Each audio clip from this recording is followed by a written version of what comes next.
Present simple tense से संबंधित कुछ और वाक्यों को देखें।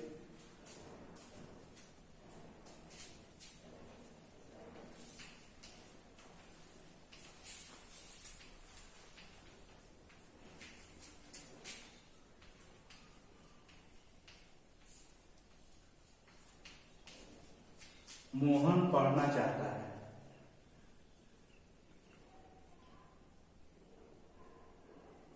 हम ऐसे वाक्यों पर विचार करने जा रहे हैं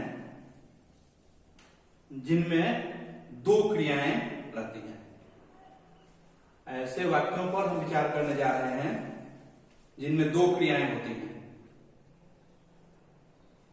मोहन पढ़ना चाहता है, इस वाक्य में दो क्रियाएं हैं, एक पढ़ना और दूसरा चाहता है। एक क्रिया है पढ़ना और दूसरी क्रिया है चाहता है। यह स्पष्ट है कि इस वाक्य की मुख्य क्रिया का अनुवाद, यह स्पष्ट है कि इस वाक्य की मुख्य क्रिया का अनुवाद प्रेजेंट सिंपल टेंस में होगा तथा दूसरी क्रिया अर्थात पढ़ना का अनुवाद इन्फिनेटिव के रूप में होगा। यह स्पष्ट है कि मुख्य क्रिया, इस वाक्य की मुख्य क्रिया का अनुवाद प्रेजेंट सिंपल टेंस में होगा तथा दूसरी क्रिया पढ़ना का अनुवाद इन्फिनेटिव के रूप में होगा। हम जानते हैं कि वर्ब के पहले टू लगाकर इन्फिनेटिव बनाया जाता है। तो पढ़ना टू रीड, पढ़ना टू रीड। तो आइए हम इस वाक्य को इंग्लिश में ट्रांसलेट करें। मोहन पढ़ना चाहता है, सब्जेक्ट मोहन है तो मोहन चाहता है। पहले हम ट्रांसलेशन बनाएंगे, मोहन चाहता है तो मोहन वांट्स, थर्ड पर्सन का सिंगुलर है मोहन, इसलिए V5 होगा। मोहन वांट्स पढ़ना to read, Mohan wants to read. अगर कहा जाए कि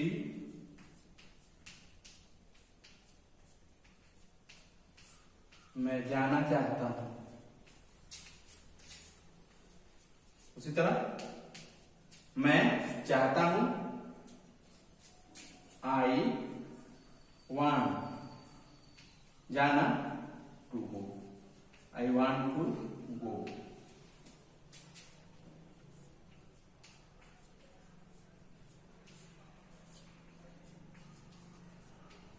सोहन खेलना चाहता है,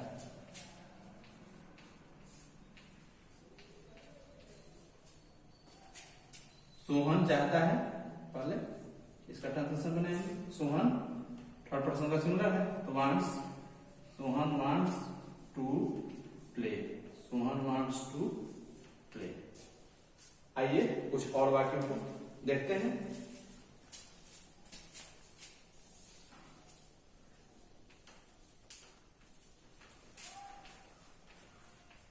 वह तैरना पसंद करता है,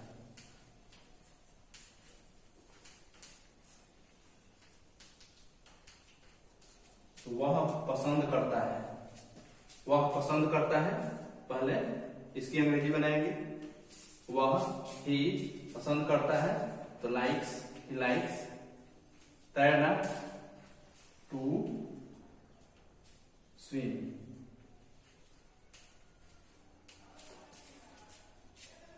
यहां दो क्रियाएं हैं, एक तैरना और दूसरी क्रिया है पसंद करता है।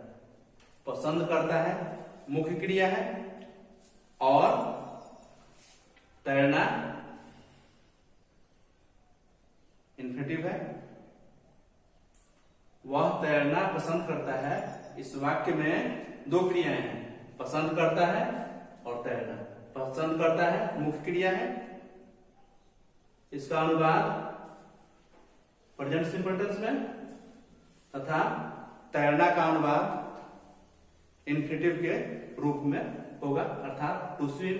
तो वह पसंद करता है, ही लाइक्स, उसके बाद तैरना, टू स्विम। वह दौड़ना पसंद करता है, ही लाइक्स टू रन। वह पढ़ना पसंद करता है, ही लाइक्स टू रीड। वह पढ़ाना पसंद करता है, ही लाइक्स टू टीच। आइए कुछ और वाक्यों को देखें।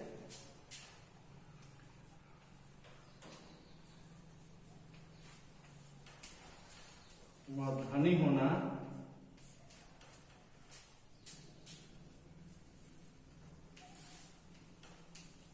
चाहता है, वह धनी होना चाहता है। ही चाहता है, वांट्स, धनी होना, he wants to be rich, धनी होना, to be rich, he wants to be rich, वह धनी होना चाहता है। अगर ऐसे हो, मैं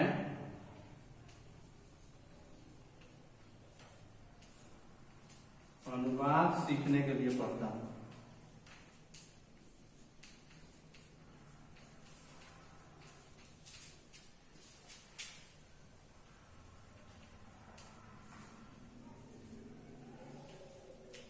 मैं पढ़ता हूं। पहले मैं पढ़ता हूं का ट्रांसलेशन बनाएंगे, आई रीड, मैं पढ़ता हूं। अनुवाद सीखने के लिए, तो सीखने के लिए आई रीड टू लर्न। अनुवाद translation, I read to learn translation.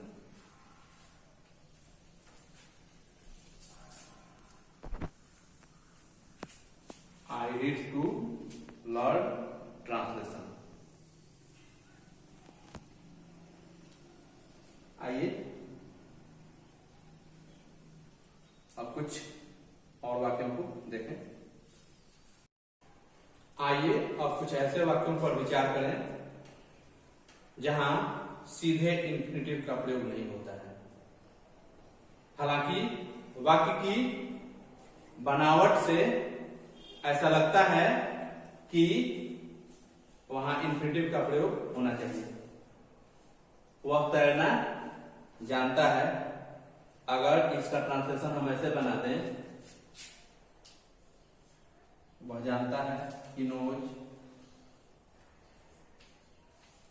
to swim, तो यह गलत हो जाएगा। वह तैरना जानता है का अनुवाद अगर he knows to swim बनाए तो यह गलत होगा। इस वाक्य से यह बोध होता है, इस वाक्य से यह बोध होता है कि अभीष्ट कार्य कैसे किया जाता है, वह तैरना जानता है। इस वाक्य से यह बोध होता है कि अभीष्ट कार्य कैसे किया जाता है। इस तरह के वाक्य का ट्रांसलेशन बनाने के लिए हाउ प्लस इन्फिनेटिव का प्रयोग किया जाता है। आइए देखते हैं। वह तैरना जानता है, अर्थात वह जानता है कि कैसे तैरा जाए। वह जानता है, he knows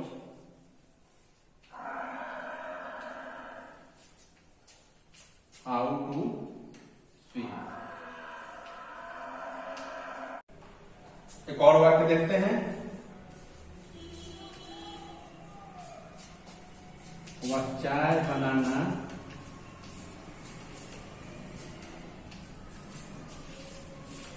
जानती है। वह चाय बनाना जानती है, तो वह जानती है क्या? पहले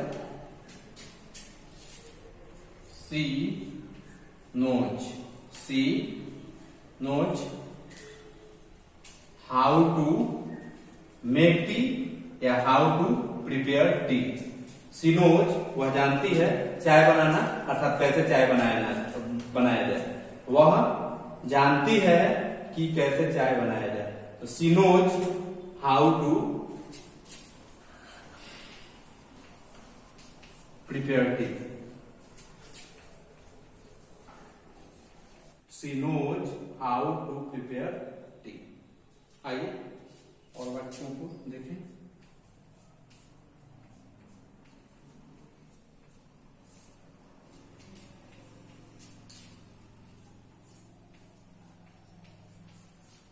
वह नाचना जानती है, तो वह जानती है। सी नोज नाचना अर्थात how to dance. She knows how to dance. और कहा जाए तुम लोग तैरना जानते हो।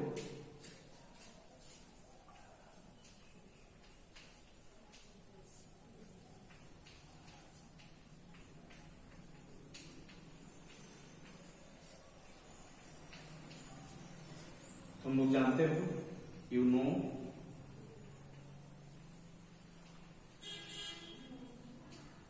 हाउ टू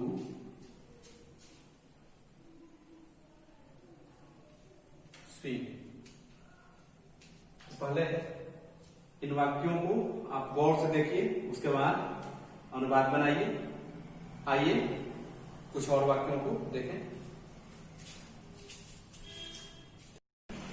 आइए अब हम कुछ ऐसे वाक्यों को देखें, कुछ ऐसे वाक्यों पर विचार करें जिनके अंत में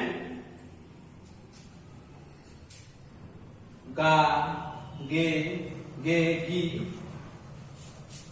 आइए अब हम कुछ ऐसे वाक्यों पर विचार करें जिनके अंत में गा, गे, गी इत्यादि रहता है।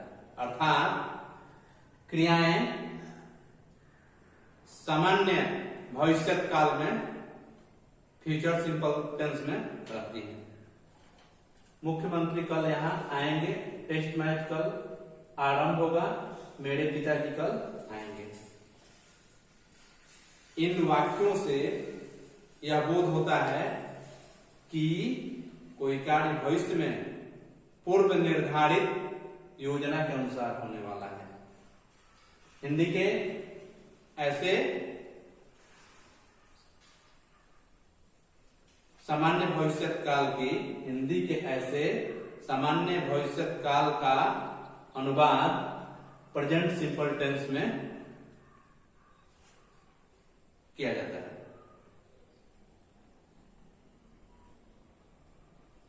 अगर इनका अनुवाद फ्यूचर सिंपल टेंस की क्रिया से किया जाए, अगर इनका अनुवाद फ्यूचर सिंपल टेंस की क्रिया से किया जाए तो इससे भविष्य में कार्य होने की आशा का बोध होगा। अगर इनका अनुवाद फ्यूचर सिंपल टेंस की क्रिया से किया जाए तो इससे भविष्य में कार्य होने की आशा का बोध होगा तथा इससे केवल फ्यूचर टाइम का बोध होगा, केवल फ्यूचर टाइम का बोध होगा। अगर हम इनका अनुवाद फ्यूचर सिंपल टेंस की क्रिया से करें, अगर इनका अनुवाद फ्यूचर सिंपल टेंस की क्रिया से किया जाए तो इससे भविष्य में कार्य होने की आशा का बोध होगा तथा इससे फ्यूचर टाइम का बोध होगा। भविष्य में पूर्व निर्धारित कार्यक्रम के अनुसार कार्य होने का नहीं। तो अगर कोई कार्य भविष्य में पूर्व निर्धारित योजना के अनुसार होने वाला है तो हिंदी के ऐसे सामान्य भविष्य काल की क्रिया का अनुवाद प्रेजेंट सिंपल टेंस में किया जाता है। यहाँ एक बात ध्यान देने योग्य है कि ऐसे वाक्यों में एडवर्ब ऑफ टाइम का होना आवश्यक है। जैसे मुख्यमंत्री कल यहाँ आएंगे, कल एडवर्ब ऑफ टाइम है। टेस्ट मैच कल आरंभ होगा, कल कल और भी हो सकता है मैं अगले सप्ताह दिल्ली जाऊंगा, मैं अगले सप्ताह दिल्ली जाऊंगा, अगले सप्ताह। इस तरह के वाक्यों में एडवर्ब ऑफ टाइम का होना आवश्यक है। एडवर्ब ऑफ टाइम होगा तभी हम इन वाक्यों का अनुवाद प्रेजेंट सिंपल टेंस में करेंगे। तो मुख्यमंत्री कल यहाँ आएंगे। The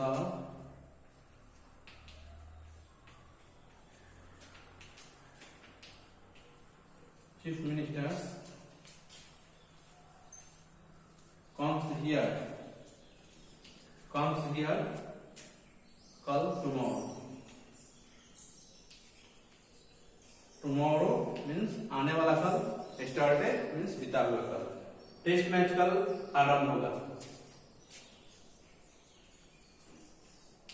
the test match starts tomorrow.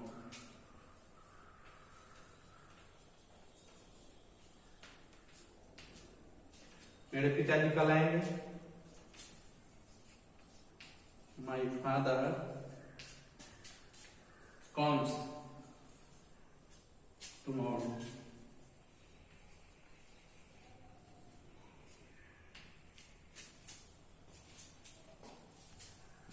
यहाँ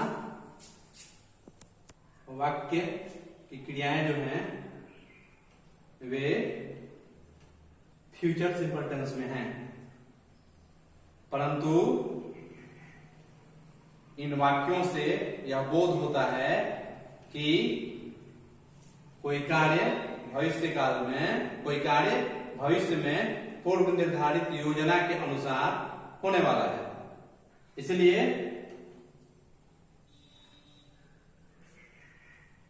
हिंदी के ऐसे सामान्य भविष्य काल की क्रिया का अनुवाद हमने प्रेजेंट सिंपल टेंस में किया है। आइए अब होमवर्क देखें। Do you English. मैं जाना चाहता हूँ, तुम खेलना चाहते हो, गीता गाना चाहती है, तुम गेम खेलना चाहते हो, मैं दूध पीना पसंद करता हूँ, राम मैच जीतना चाहता है, वो तैरना जानता है, मैं चाय बनाना जानता हूँ, नीता कार चलाना जानती है। नीता जानती है, Nita knows how to drive a car. वो अंग्रेजी बोलना सीखता है। रीता खाना बनाना जानती है। मैं गणित पढ़ाना जानता हूँ, वह साइकिल चलाना सीखता है। प्रधानमंत्री कल यहाँ आएंगे। सीता कल एक कार खरीदेगी। परीक्षा सोमवार को शुरू होगी। सीता खाना चाहती है, वह पत्र पढ़ना जानता है। राम कहाँ जाता है, मैं लिखता हूँ। इन सभी वाक्यों का अनुवाद आप इंग्लिश में बनाइए, साथ ही इनका निगेटिव भी आप बना लीजिए। फिर मिलते हैं अगले वीडियो में। धन्यवाद।